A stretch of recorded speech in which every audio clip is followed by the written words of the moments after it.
Bonjour à tous et bienvenue dans cette nouvelle vidéo qui sera un tuto pour une couverture pour chevaux Schleich. Tout d'abord, vous aurez besoin d'un morceau de tissu que vous voulez, ça peut être aussi de la poitrine. Deux rubans, donc il ne faut pas qu'il soit trop gros, le mien fait 3 mm de largeur.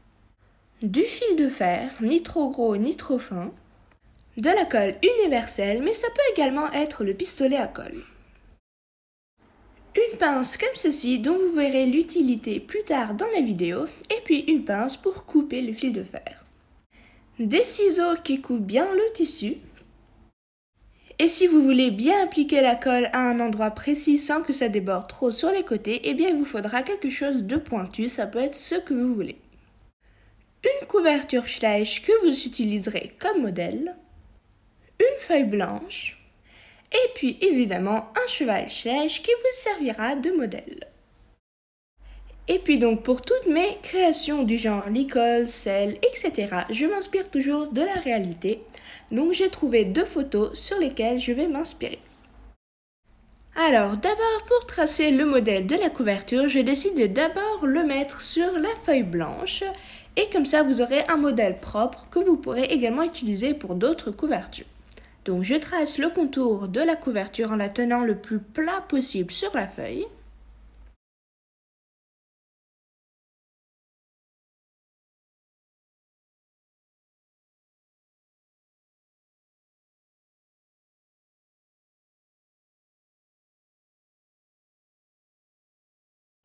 Ensuite je viens le découper.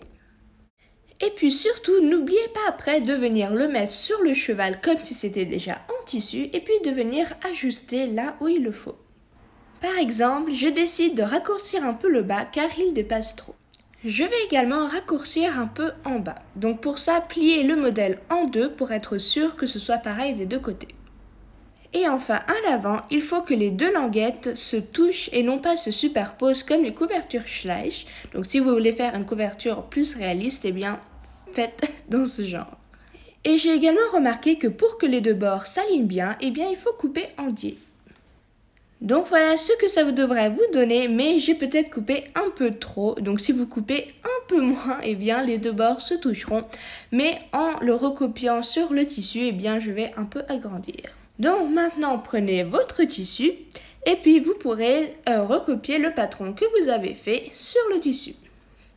Donc j'ai décidé de prendre également un stylo bleu car vous verrez bizarrement, voilà la tache que ça fait dessus. Donc ça fait presque un peu rougeâtre, mais en même temps ça ne se voit pas trop. Donc si par hasard vous laisserez à découvert une de ces traces. Découpez-le et donc vous voilà déjà avec votre forme principale de couverture.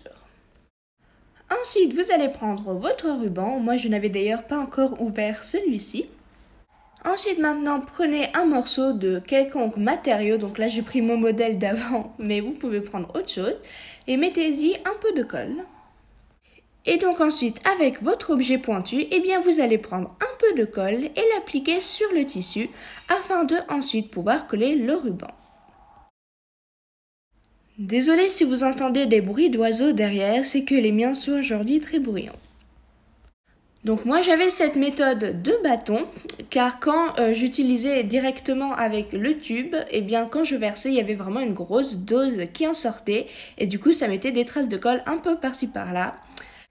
Et donc une fois que vous avez terminé de coller le ruban, eh bien vous pouvez enlever les extrémités de tissu bleu. Donc si comme moi, eh bien vous n'avez pas coupé forcément très droit dès le départ. Maintenant, prenez un morceau de poitrine et découpez-y une forme comme ceci. Donc un des bouts peut être arrondi ou carré, c'est comme vous le voulez. Donc comme vous avez pu le voir, j'ai laissé un espace entre les deux languettes vertes qui va me servir à coller le petit bout de poitrine comme ceci.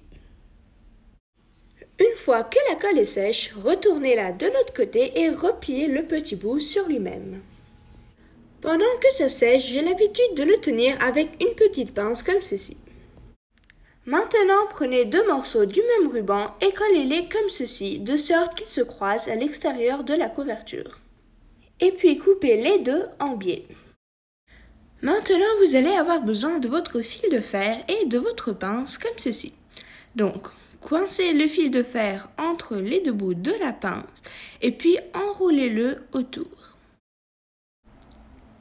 Une fois qu'il est revenu au point de départ, eh bien vous pouvez l'enlever de la pince. Et normalement sur votre pince, vous avez une partie plate comme ceci sur laquelle vous pouvez l'aplatir. Et ensuite couper ce qui reste.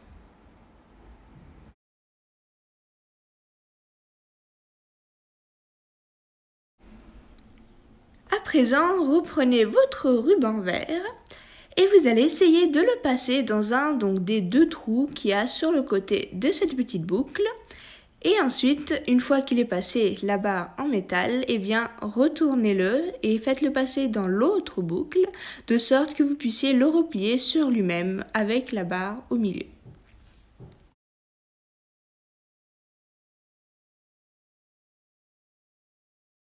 Et donc maintenant, vous pouvez le replier sur lui-même et le coller en place.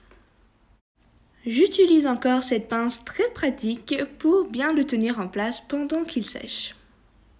Ensuite, répétez cette partie encore une fois pour en avoir deux et puis alignez-les exactement pour pouvoir les couper à la même longueur. J'ajusterai après encore mieux si je ne le coupe pas tout de suite maintenant à la longueur qu'il me faut. Et puis venez les coller sur la couverture de sorte qu'ils soient exactement au même endroit que les deux bandes du côté opposé. Sauf qu'ils ne vont pas être aussi longs que les deux autres bandes, mais tâchez à ce qu'ils dépassent quand même. Maintenant, faites-en de plus petits et collez-les sur la couverture comme ceci de sorte à ce qu'ils ne dépassent pas. Et puis une fois que vous avez collé les deux bandes, vous allez faire pareil avec deux autres bandes sans boucle à la fin et de la même façon. Coupez-les de nouveau en biais, donc je vous conseille de laisser le plus possible d'espace car après vous pourrez toujours réajuster. Et voilà, votre couverture est finie. Maintenant, il est temps de l'essayer sur le cheval. Je vous ai mis ça en plus rapide car ça a pris vraiment beaucoup de temps de passer tous les rubans à travers toutes les boucles et de réajuster après. Mais n'oubliez pas que pour l'enlever du cheval et la remettre par la suite, vous pouvez très bien laisser les deux boucles du devant fermées et juste ouvrir celle sous le ventre du cheval.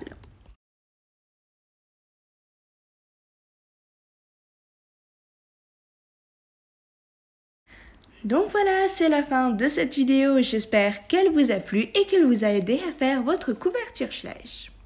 S'il vous plaît, mettez des commentaires juste pour dire quelle vidéo vous voudriez voir prochainement pour me donner une petite idée car pour l'instant j'essaye de trouver des trucs quand ce n'est pas une construction.